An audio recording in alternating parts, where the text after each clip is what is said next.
৫ই আগস্ট জুলাই গণ অভ্যুত্থান দিবস হিসেবে সাধারণ ছুটি ঘোষণা। সরকার প্রতি বছর ৫ই আগস্ট জুলাই গণ অভ্যুত্থান দিবস ঘোষণা করেছে। দিনটিতে সাধারণ ছুটি থাকবে। আজ বুধবার মন্ত্রিপরিষদ বিভাগীয় প্রজ্ঞাপনে এর সিদ্ধান্তের কথা জানানো হয়। অবশ্যই এ বিষয়ে অন্তর্বর্তী সরকার উপদেষ্টা পরিষদের বৈঠক আগে সিদ্ধান্ত হয়েছে। মন্ত্রিপরিষদ বিভাগের প্রজ্ঞাপনে বলা হয়, দিবসটি পালনের জন্য জাতীয় ও আন্তর্জাতিক দিবস পালন সংক্রান্ত পরিপত্রের ক শ্রেণীভুক্ত দিবস হিসেবে অন্তর্ভুক্ত করা হয়েছে।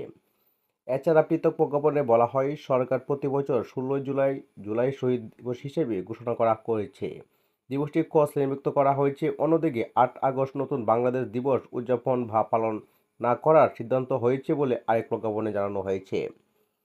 এর আগে গত ২৫ জুন মন্ত্রিপরিষদ বিভাগে প্রজ্ঞাপনের ছাত্র জনতার অভ্যুত্থান, আওয়ামী লীগ সরকার পতনের ৫ আগস্ট জুলাই গণ অভ্যুত্থান দিবস, আওয়ামী লীগ সরকার পতনের পর নোবেলজয়ী অধ্যাপক মোহাম্মদ ইউনূসের নেতৃত্বাধীন অন্তর্বর্তী সরকার গঠনে ৮ আগস্টকে নতুন বাংলাদেশ দিবস গণ আন্দোলন চলাকালে রংপুর পুলিশের গুলিতে আবু সাঈদের নিহত হওয়ার দিন ১৬ জুলাইকে শহীদ দিবস হিসেবে ঘোষণা করা হয়েছিল।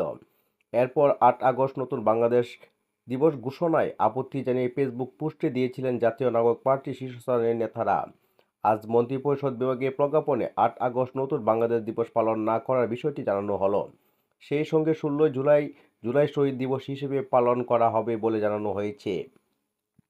ছাত্র জনতা অভ্যুত্থানের মুখে গত বছরের ৫ই আগস্ট শেখ হাসিনা সরকারের পতন হয়। এরপর ৩ দিন পর অধ্যাপক মোহাম্মদ ইউনূসের নেতৃত্বে অন্তর্বর্তী সরকার গঠিত হয়। এর আগে বৈষম্য বিরোধী ছাত্র আন্দোলনের ডাকে জুলাই মাস জুড়ে আন্দোলন হয়। ছাত্র জনতার এ অভ্যুত্থানকে জুলাই গণ অভ্যুত্থান বলা হয়। জুলাই গণ অভ্যুত্থানের বর্ষপূর্তি উদযাপন উপলক্ষে সরকার উদ্যোগে মাসব্যাপী অনুষ্ঠানমালা শুরু হয়েছে ১ জুলাই। আগামী ৫ আগস্ট পর্যন্ত মাঝে মধ্যে বিরতি দিয়ে এসব অনুষ্ঠান হবে। এর নাম দেওয়া হয়েছে জুলাই স্মৃতি উদযাপন অনুষ্ঠানমালা।